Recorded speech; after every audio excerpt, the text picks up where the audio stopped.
If you're still the person chasing progress in 2026, don't be surprised if you're still chasing it in 2027. Progress is only a byproduct, it is not a system. Let me explain. Most people think that they're making decisions, but they're really just reacting off an outcome.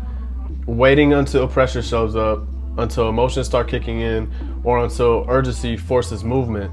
That's you moving off a response. Real control happens before moments even get heavy for anyone, when attention is trained, not when motivation just so happens to show up for you. In our last foundation, we talked awareness. Awareness lets you know what you feel. It shows you the impulse, the emotion, and the tension, but awareness alone doesn't keep you steady. Because you can be fully aware of what you're feeling, and you can be aware of what's going on around you, and still be losing yourself in moments. That's where attentional control comes in. Awareness shows you the moment. Attentional control determines whether you stay present inside it or not at all. And this is why most people struggle. Because we're still thinking the issue is discipline, but it's really not.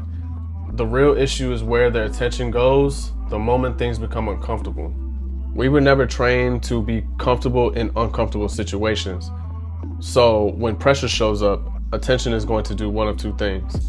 It's going to allow you to stay in present situations, or it's going to look for ways to find relief. And that shift happens fast, usually before you even realize it. So the question really shouldn't be, am I disciplined? The question should be, where is my attention going when I don't feel comfortable anymore in an uncomfortable situation? Attentional control isn't forcing focus. It isn't suppressing emotions either. It's the ability to direct attention intentionally. When everything in you wants to escape certain moments that require you to be uncomfortable, this is where most people are losing ground. Not due to a lack of care, but because we've never built systems for high pressure situations. So let's talk systems. So attentional control is a 3-system process, and it begins internally. When pressure hits, most people aren't process first, they are react first. So internal processing is the ability to ask these couple questions very quickly. What actually matters to me right now? And or, what deserves my attention? What decisions are going to align me with my standards? Standards are a set of non-negotiables in place so you are consistently aligned and not compromising self by asking, how do I feel? Or should I wait? How do I get myself out of situations that are uncomfortable? Understand that there is growth in uncomfortability.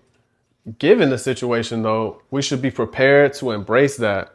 I'm not saying don't acknowledge how you feel.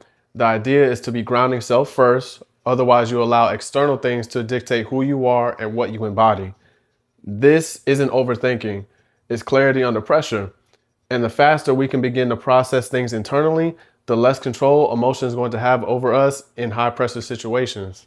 Now here, I'm gonna always keep it real, because even if you know what matters, you still need something to return to, something that you will always need to fall back on.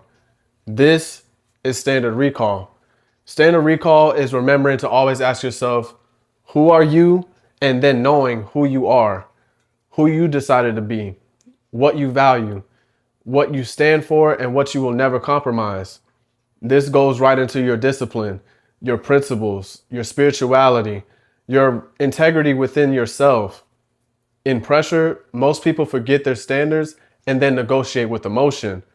Standard recall says, I don't decide in moments like this. I'll always return to myself. That's why elite performers and leaders don't just rise to the occasion.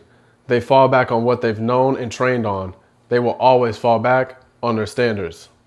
Now, this is a piece that most people miss. Pressure orientation is what you orient towards once pressure then enters the room. Most people are going to orient towards relief, comfort, escape, validation, and outcomes. But if you're going to be a high performer, we need to be orienting towards execution, responsibility, presence, character, and alignment. Pressure is not going to ask how you feel, it's going to ask who you are. And where your attention orients in that moment is going to determine whether pressure will then sharpen you or scatter you. The more people obsess over progress, the less control they have in the moment. Because progress isn't something you chase, it's something that emerges, it's something that you attract when attention stays where character is being built intentionally. When you stop obsessing over outcomes and start emphasizing how you apply time and effort, systems will then naturally begin to form for you. And over time, those systems do the work. Not because you focused on results, but because you trained your mind to stay present when nothing feels rewarding to you just yet. So, attentional control isn't about doing more. It's about staying present long enough for discipline to actually mean something.